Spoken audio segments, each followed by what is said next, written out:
This short video just shows how to connect an N-type male to Ecoflex 15 cable. You start by fitting the nut, then there's a spacer followed by the rubber gland seal. Can be quite tight, so you need to pull it on. Just pull it on far enough to get it out of the way at the moment. Then cut back the black outer. In the case of Ecoflex 15 it's 15mm, but if you work on, cut it back as far as the diameter of the cable. So a 10mm cable you cut 10mm, a 7mm cable you cut 7. Then splay back the braid so that it's out of the way, leaving the foil still around the dielectric.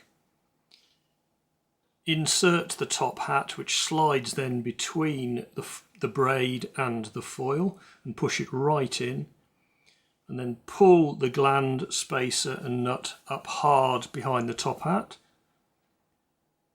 Cut off the dielectric flush with the top hat, exposing the centre core of the cable.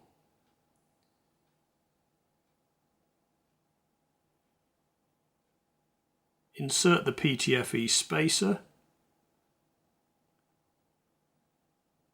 and then it's time to put the pin on. The pin is just a push fit on Ecoflex 15s. On some cables you will be soldering that, others are also push fit. Push it on tight and that will hold it firmly. Put on the pin spacer, insert the entire prepared part into the barrel of the connector. Start the thread by hand and then use 2 spanners to tighten it up. In the case of this connector it is 19mm spanners, so 2 19mm spanners, one on the barrel of the connector and one on the gland. Tighten it up, the screw will not bottom. It'll go tight before it bottoms, and that's it, finished. The cable is terminated. It's exactly the same principle for most coaxial cables that use a top hat connector. Thanks for watching.